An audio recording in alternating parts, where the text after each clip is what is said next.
Okay, hello all. Thank you so much for being with us in this third week of the Biofashion Month, organized by the European Society of Synthetic Biology.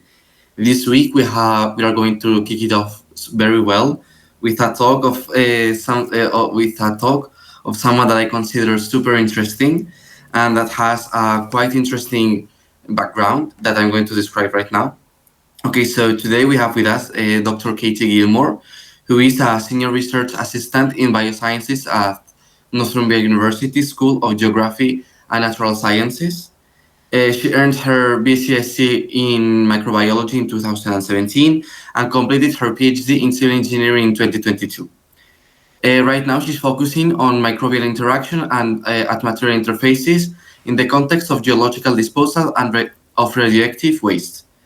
Her current research explores microbial technology and sustainable materials, including microbially induced calcium carbonate precipitation for CO2 sequestration and biocement production, as well as the development of functional biomaterials such as bacterial cellulose and fire retardant textile coatings, which I hope that we will be hearing from today, if I'm not mistaken.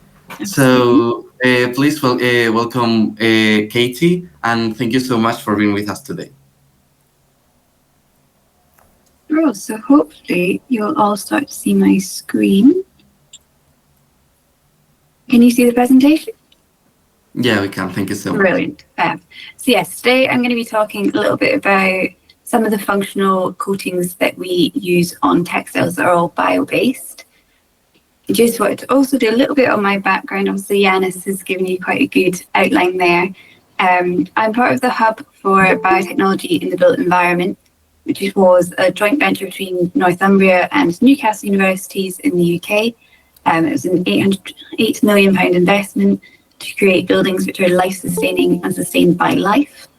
And at its peak, we were about 60 members across 4 different research themes. I sit within the living construction theme, which is now its own research group at Northumbria University. It's co-led by 2 professors, one of whom is a biotechnologist and the other is an architect. We've got about 16 postdocs at the moment and from quite a wide range of disciplines, from humanities, design and architecture, engineering, materials, chemistry, right through to biology. So we're quite a mixed bag, but that allows us to do some pretty cool projects that are very interdisciplinary. So one of the materials that we work on a lot is bacterial cellulose. For those of you who don't know, it's the material that forms on top of kombucha.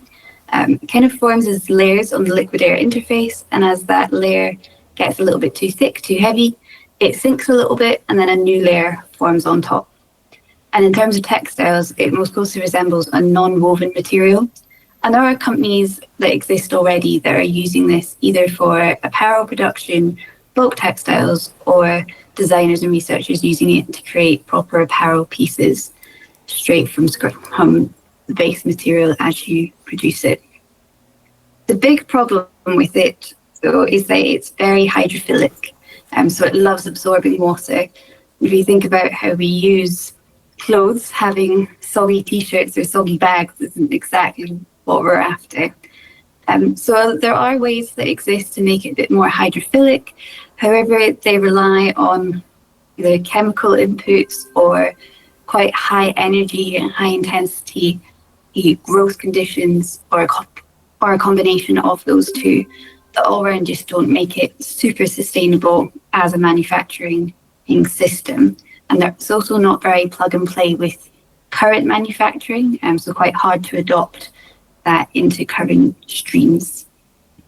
We thought of an alternative way to create that hydrophobic property, and that was to look at how microbes do it. We found this protein, BSLA. It's originally from Bacillus subtilis, and it stands for biofilm surface layer A.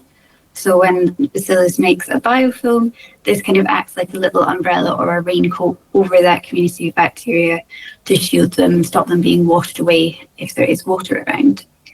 We engineered that to have actually a double cellulose binding module on the end, which is what the 2 kind of red and pink areas are on the protein structure. And then at the other end, that blue area is the hydrophobic region, So the idea being that when it anchors onto our cellulose surface via those binding modules, that we need to repel the water, so facing outwards from the material. We then thought about how we could make this a truly circular economy. And our idea was that we would have our bacteriocellulose produced by microbes with our hydrophobins also produced by microbes, and we would somehow combine those together either through coating or in situ modifications to create a waterproof material, then be able to deconstruct, to recover those hydrophobins for reuse, and to recover or reuse that bacteriocellulose. So the first thing we had to do was produce our hydrophobic protein and make sure that it was hydrophobic. And our cloning strategy for this was very straightforward. We just put it into E. coli, induced it and used our E. coli like a little factory to make lots and lots of it. And then we harvested it for use as a cell-free extract. Now, we had tried to purify this. Other groups had also tried purifying hydrophobins, and they don't like being purified. There must be something in that cell-free extract that just helps stabilize them a little bit. But purified, they're just not usable. So every time I mention BSLA in this presentation, I'll be referring to it as used in a cell-free extract. So to test it as hydrophobic, we kind of coated or painted on the cell-free extract to filter paper, and then flooded that filter paper with a food dye, a diluted food dye.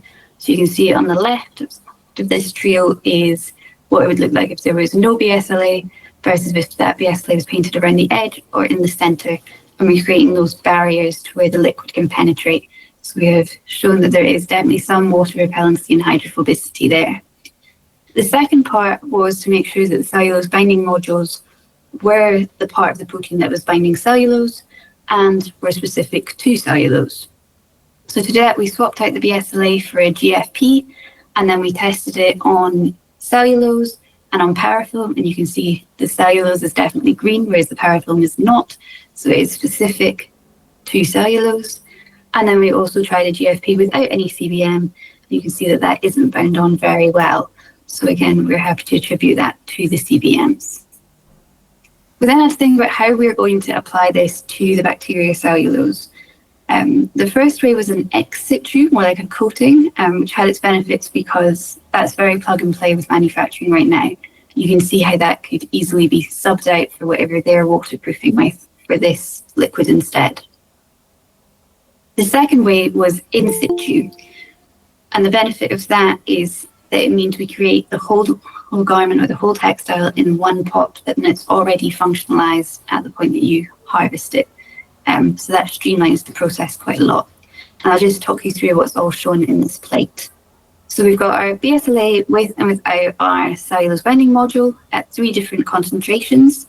A is the highest concentration, down to C, which would be the lowest. That's been added to a growth media that also contains the cellulose producing bacteria. And then underneath that, we've got an empty vector control. So that's the cell-free extract just without any BSLA, and a negative control that's got no cell-free extract at all. So that should be how the cellulose would grow normally. And what we found was that actually as the concentration of BSLA increased, the formation of cellulose was delayed more.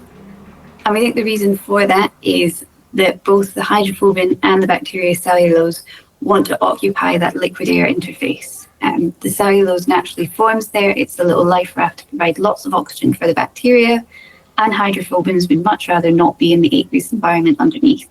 So I think there's a bit of competition for space there, and it's not until that hydrophobin has been incorporated into the fibers that we start to see that surface formation. And actually, over the duration of this experiment, we did see bacteriocellulose finally in all of those conditions. Then the big question was, is it actually hydrophobic? Hydrophobicity is defined as being something that has a water contact angle of 90 degrees. So this is where you just drip 2 microliters or 5 microliters of water onto the surface, and you measure what the angle is between the droplet and the surface of your material. So for ex situ, you can see we're well above that 90-degree mark. We're significantly more hydrophobic than we would be otherwise. A is the BSLA with CBM, B is without the CBM, C is our empty vector, and D is if there was no self-free extract at all. In situ is not as successful. It's still more hydrophobic than if we didn't have it at all. However, the results are quite a lot lower than 90 degrees. And I think the reason for that is that in both those experiments, we used the same concentration of BSLA, whereas on the coating, 100% of that protein is on the surface and doing its job. And the in situ, as I said, we think it's been incorporated into those fibers, so there might actually only be a small percentage of it on the surface able to allow for that water retardancy. Just to see where that protein was, we did some AFM, atomic force microscopy, and you can see that for the BSLA with the CBM ex situ, that surface is just a cloud of protein. We can't see any of the cellulose fibers at all. We know that that's pretty well coated, which matches up with what we saw with the water contact angle. Compared to without CBMs, where there is far less protein on that surface, but still some, and then the empty vector where there's almost nothing, that's quite clear fibers that we're seeing. In the case of in situ, for the BSLA with the CBMs, we actually see quite an even incorporation of that protein, but it is throughout the different layers of the fibers. You see some protein that's underneath some fibers that's just kind of starting to poke through to the surface, compared to without the cellulose binding modules, where a lot of that protein does seem to have still ended up on the surface. And then again, empty vector, we're seeing mostly just fibers there. What was really interesting, though, was when we blew up or upscaled those experiments using the in situ method, we found that actually we changed a lot of the properties of the material because we had that 3D incorporation throughout the material as it was being formed. And actually, in terms of a textile perspective, it seemed really promising because we ended up with a material that was stretchier, stronger, and less brittle. If you think about it, when you're pulling on your skinny jeans, you don't want them to be brittle or not stretchy or not very strong. And when we compared that to other materials, we found that we were most closely related to elastomers. And we could see that we were quite significantly different in terms of our material properties compared to that empty vector. We then decided that we should look at a more real-life scenario. So one of the things we thought would be good to test was a commercial cotton waterproofing spray. So we applied our BSLA in the same way, so through spraying onto the surface of bacterial cellulose. And the first thing we wanted to do was determine how many coats or how many times we should spray it to get the best result. We found that we had an optimum of 5 coats. One coat was still great. We got above that 90 degrees. We got 94. At 5 coats, we were hitting 109 degrees for our contact angle, so the highest that we'd reached for this. And then at 8 coats, we were starting to lose that property a bit. And we thought the reason for that was that we're just saturating the surface. After 5 coats, a lot of the liquid that we were spraying on was just running off, and the bits that were there were maybe not finding the optimum positions to bind, so we might not have been getting that correct alignment to have that hydrophobic region pointing where we needed it to. And then I've just got an AFM again of what it looks like with 5 coats. And again, it's pretty much just the nice fluffy proteins. We're not seeing any cellulose fibers really, so we know we've got really good coverage. But then, if we think back to what I said, that the point of this was to try and make it circular. Now that we have the material, we have to think about how we recycle or reuse it. And there's a lot of ways that textiles tend to be recycled currently, but I want to focus mostly on number 3, the biological enzymatic recycling, and number 4, the composting and biodegradation. So for enzymatic recycling, we took our material and then we treated it with cellulase to break down the cellulose, and then we filtered it to try and capture the BSLA and filter out the cellulase. Now, we did lose quite a lot of that BSLA. It is a protein, it will naturally degrade, so it's likely that some of it just wasn't there for us to recover anymore. However, we did manage to recover enough to recoat the material and still have an increase in water contact angle. It is lower now, and we think the reason for that is that as the cellulose is broken down, it's broken down into glucose. So our product that contains our BSLA that we want to reuse now also contains a lot of glucose. So we propose that our next step would be to separate out the BSLA and the glucose to reuse that as a feedstock to grow more bacterial cellulose, and then this slightly more pure BSLA as that coating treatment again. The other thing that we wanted to look at was the biodegradation. Now, that's not because we don't think that the recycling method is good, it's because there will always be people who use it as an end of life that we have to think about, and some textiles will always end up in landfill and thrown away. So just for background and reference on this, a cotton t-shirt will take about 6 months to biodegrade, but as soon as that cotton t-shirt is treated with stain resistors or waterproofers or synthetic dyes, the time it takes to biodegrade increases quite exponentially. So all we did was, these are microcosms where these are actually scanned from the bottom. So we have our sample, and then on top of our sample we have soil or compost, and then we've just left them at room temperature. And so the pieces that we have are either treated with the commercial spray, RBSLA spray, or an empty vector. And what we saw was that even after 7 days, anything that was treated with a biological agent was degrading pretty readily, whereas the commercial spray, we weren't really seeing any degradation at all. I just put some metrics to that. We saw a pH drop and a moisture content increase, so we know the microbes were active. And in terms of the percentage of the area that was degraded, we were around 80% for soil for both our BSLA and empty vectors to control, whereas for nick wax, we were down below 10% for both soil and compost. So we're happy that we're not really impacting the biodegradability of it, and it looks like it would biodegrade actually quite quickly, even compared to cotton. The other thing that we had considered was a lot of hydrophobins have got other useful properties, one of which is fire retardancy. So we took our BSLA and we coated lots of different types of material. Our control here is empty vector again. And then we set them on fire and we recorded how long it took for that fire to go out and how much the fire spread before it went out.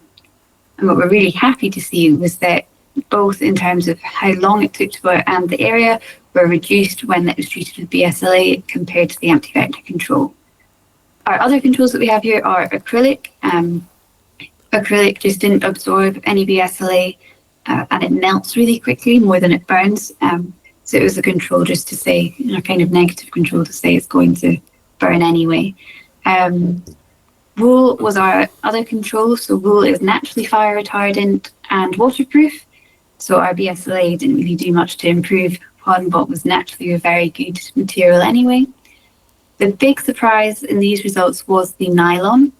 And actually nylon has got quite a large proportion of it is quite crystalline, which allows the cellulose binding modules to have something to bind onto, whereas acrylic is very amorphous, there's just nothing there for it to bind to. So we're actually getting really good results with nylon. Now, I think on week 1, there was a couple of talks about pigments, and I just wanted to pick up on that and throw our 2 pence into that ring as well. So I think everyone knows that one of the other big issues, apart from landfill persistence, is the kind of toxic and hazardous products that are produced through the dyeing industry. Not only is that quite toxic to aquatic life when it's released as effluent, but also to the local communities around those waterways and factory workers that are having to work with those dyes. So we thought we would start trying to produce some pigments using bacteria. And actually one of the ones that seems quite straightforward to produce is melanin, because it is just one enzyme that catalyzes the conversion of tyrosine through a few intermediates to eumelanin. And if you add cofactors into that system, you end up with different types of melanin.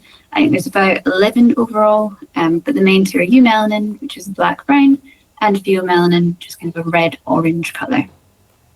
So again, just like the BSLA, we just put this enzyme tyrosinase into E. coli, use the E. coli as a little factory to make lots of it, and then we could test it. However, what we found was, or what we'd heard from some collaborators, was that the tyrosinase doesn't perform very well in low pH conditions. So we rationally designed the tyrosinase to be a bit more acidophilic. So we avoided anywhere near the active site because we didn't want to change that, and just looked at residues that were on the surface of the enzyme. And we swapped out some acidic ones for more basic residues, or residues that were more soluble in acidic conditions, just to try and increase that stability. And then we tested it. So 𝗙𝗏1 is our mutant rationally designed enzyme. 𝗙𝗏2 is actually the wild type of that mutant. And tyrosinase 3 or TER3 is a wild type tyrosinase that's naturally meant to be quite acidophilic. And then again, our anti-vector. And what we found was that actually all three worked fine at lower pH conditions.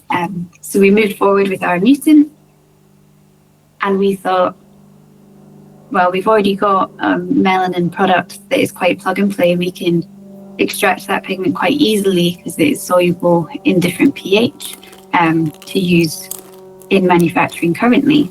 But what would be really cool and really exciting would be if we could streamline that manufacturing process to just be one pot. So to do that, we had our E. coli as our functional or pigment producing bacteria, and we co-cultured that with our 𝗙𝗲𝘀𝗵𝗶cie, which is our cellulose producer, and we got black pellicles after 11 days of growth. So again, on the left, this is a time lapse where they are scanned from the bottom. You'll see the white powder. That's actually the tyrosine, the substrate. It's getting used up and converted into melanin as the experiment progresses. We then found that actually what we do with it after we harvest it is also very important.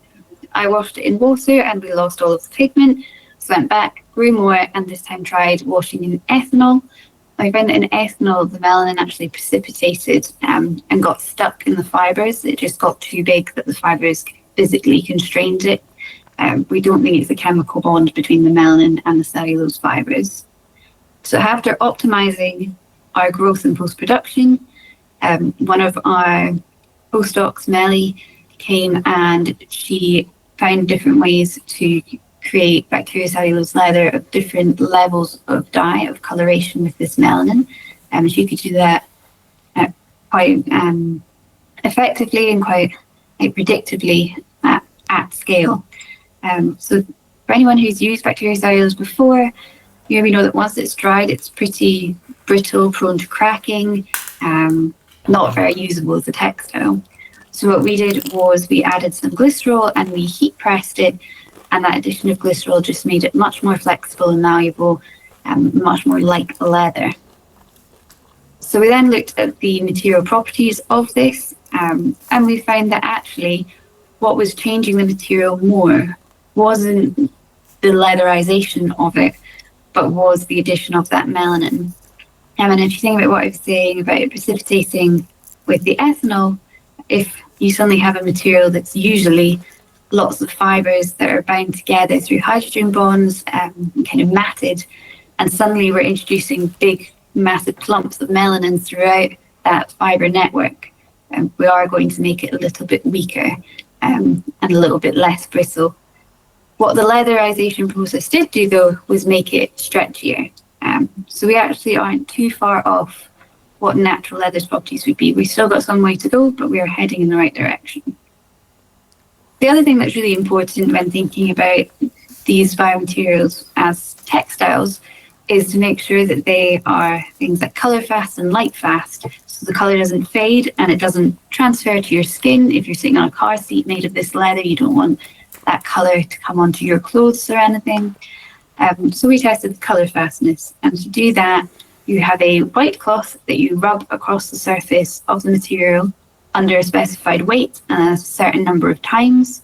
You then compare the color of that cloth to a standardized grayscale, and we find we were scoring a 4 or a 5, which is the same as vegan leather. So we're pretty pleased with that. But then again, thought about what's the end of life of this material and wanted to check to make sure it biodegraded. So again, just as before, these are microcosms that have been scanned from the bottom. It was a little bit slower. That leather maybe does slow down the process of biodegradation a little bit. It also was a different set of compost, so that might have also had an influence on it. Just again, to put metrics to it, we did have that drop in pH and moisture content, so we know that the microbes were active. And in terms of our area being degraded, there was no significant differences between the empty vector leather, the melanin leather, and melanin BC, so bacterial cellulose that hadn't been leatherized but was dyed with our melanin. So happily, none of those components were causing any increase in the time for it to biodegrade. Our architects within our group then had seen all these samples, and they asked us if we would make 120 10 by 10 centimeter squares dyed to different degrees. So this went from pure white to jet black and was then exhibited in the London Design Biennale for a month, which was quite smelly, but it was also super cool to see something that we had taken from a rationally designed enzyme that we'd done on the computer right through to upscaled exhibitable pieces. The final piece stood at 2.4 meters and was pretty imposing actually to walk into. So our conclusions from all of this work is that hydrophobic proteins can increase the hydrophobicity of bacterial cellulose, and it might be possible to increase that further through some genetic engineering and modifying that BSLA sequence a little bit. But we also found that through adding that in situ, we could actually change the properties of the bacterial cellulose itself and create a new material. And we showed that there is a possibility to make that into a circular manufacturing, or to have it within a manufacturing system as it stands at the moment.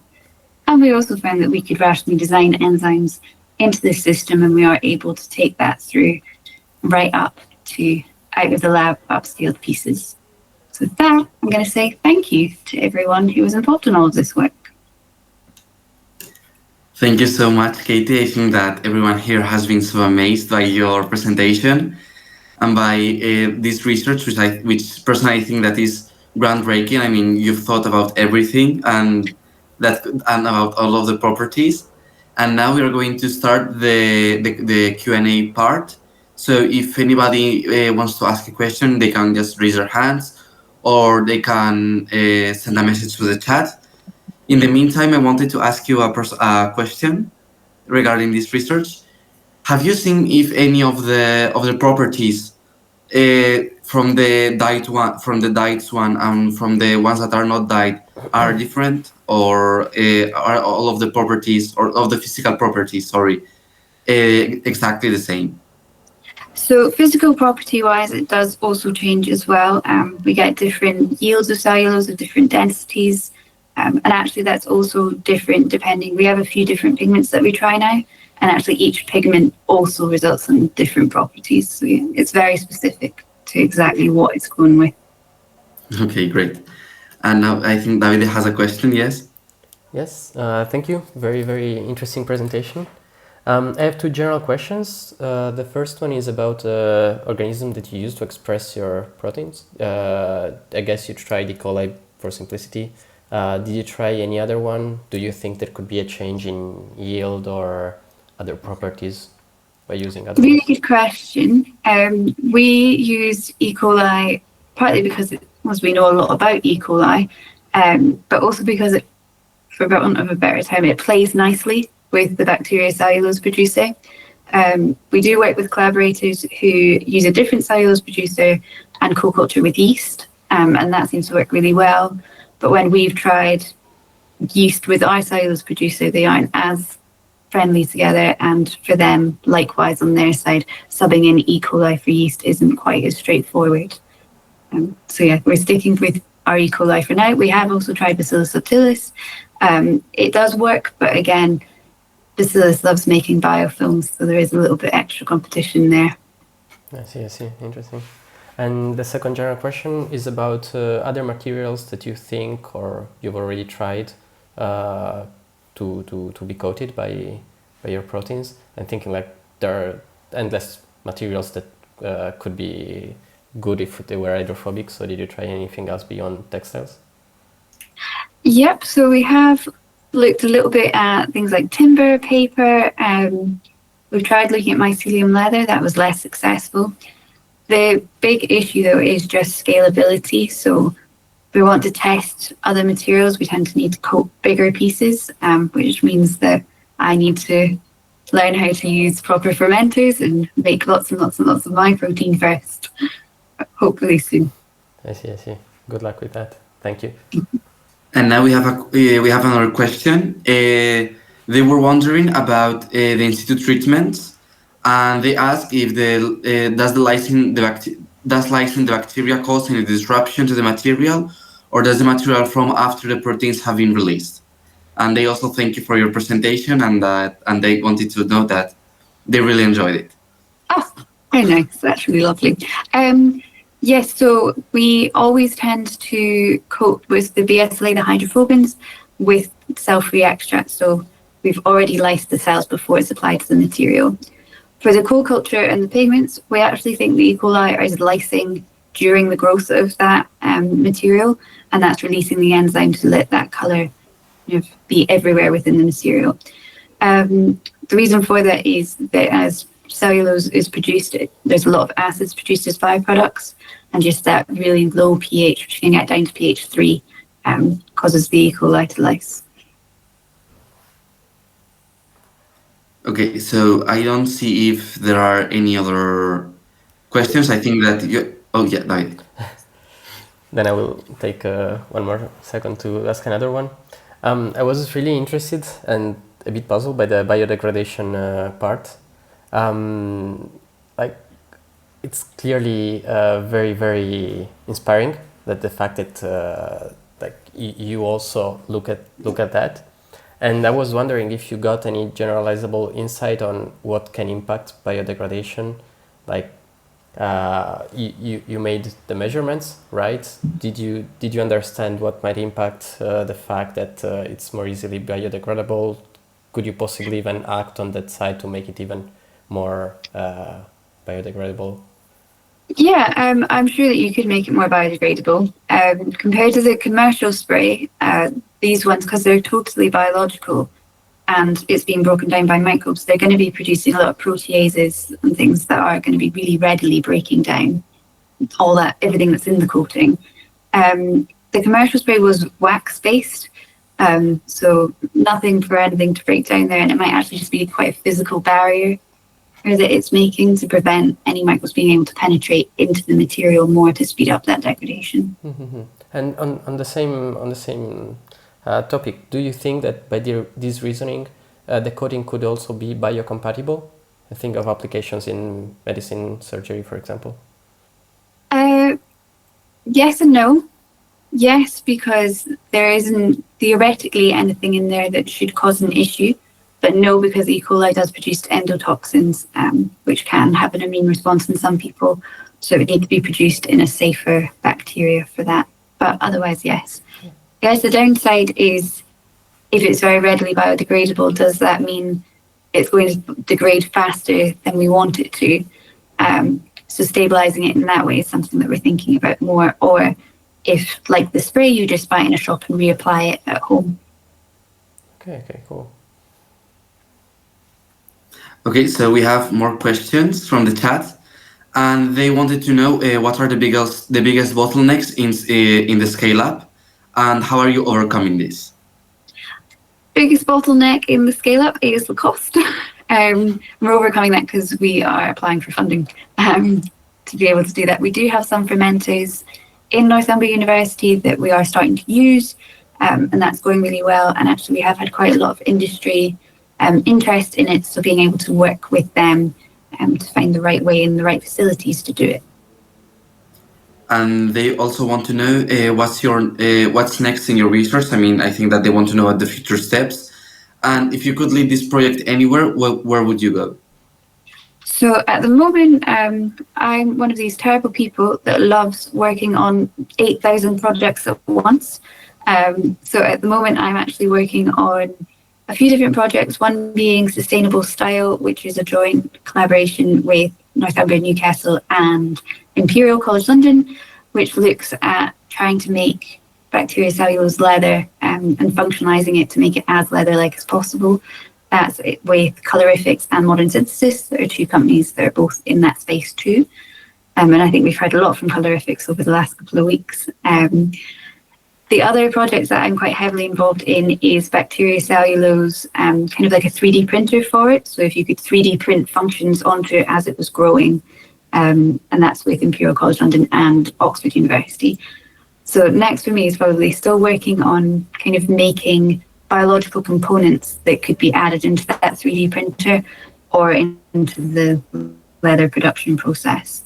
And if we could take the project anywhere with this, I would love to make some kind of like construction material that had the safety regulations so we could prove was as safe as what was commercially available and really start challenging that industry a little bit. Unlike textile industry that's quite open to change, there are industries that are a little bit more conservative that we still need to break into as biologists. Yeah, I think that idea is quite natural.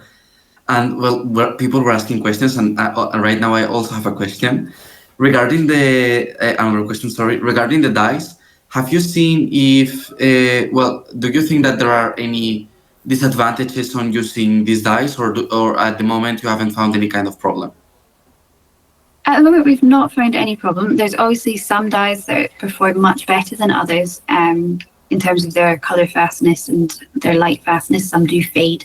But at the end of the day, you can make melanin synthetically, and people use that in industry anyway. So we're making exactly the same product, and chemically it will be the same. It's just that we've made it by using an enzyme rather than by using a chemical. Okay, that's super interesting. Thank you. There are more questions, and they were wondering if you see a drop in E. coli or in E. coli OD or viability over the CO culture production time. Thank you so much. Yep, so we're culturing these for kind of 11 days. That E. coli isn't super stable over that time. It wouldn't be anyway. It's a long time to ask E. coli to sit in quite static conditions. And we do have ways to help boost the E. coli to give them a little nudge and try and help them to stay alive a little bit more. But yes, they do drop over time. And there are more questions. And on a broader scale, what are some policy issues that are specific to your project? Are you expecting this to change in the coming years? I hope they change in the coming years. I think people are starting to be a little bit more open to GMOs or products from GMOs. It's really only an issue for us for the hydrophobics because that's in a cell-free extract. We need to prove a lot more that it's sterile, that we've not let any cells come through there. But for the pigment produced material, because that's a couple of steps removed, we can autoclave sterilize that material or dip it in ethanol or whatever we need to do to sterilize it, and it will remain stable. I do work a lot with engineered living materials. I'd love to be able to take them out the lab and show people them, but GMO licensing, that's absolutely a no-go. But yes, we do have ways that we can safely take our materials out to show people and exhibit them. So in that sense, we're not limited by it. It's just we'd love to show people all of the cool things we do. Thank you so much. And I want to also to ask, how is the chronogram of your project? I mean, from the start, how much time does it take to have a fully developed, for example, square of leather? So we start on one day. I then co-culture for 3 days, grow for 11, and then we're washed and dried in 2. So it is quite lengthy for growing a biological experiment, but it's much shorter than growing a cow to make leather. Love the quote. And I think that that's it. Thank you so much for being here today. I think that everyone in our audience has been very impacted, and we are super delighted to have heard from this project. Thank you very much for inviting me to speak. It's been great. Thank you so much, and hope to hear from you soon. Now we are going to. They want to know if they can connect with you after the presentation. If Absolutely. you can, LinkedIn's best. I'll put my email in the chat as well. But okay, so if you want, we can also share your email with our attendees in the future. And really, we are delighted to have heard from you and from this amazing project. And now for the rest of the audience, we are going to wait 20 minutes, and we will connect right back to hear from Fabiola Poli, the CEO and founder of Biofashion Tech, and she will also unravel the world of circular systems and bioeconomy. So thank you so much, Katie. Again, I'm super delighted to have heard from you, and I hope to hear from you soon. Thank you, Katie. Bye-bye. Bye.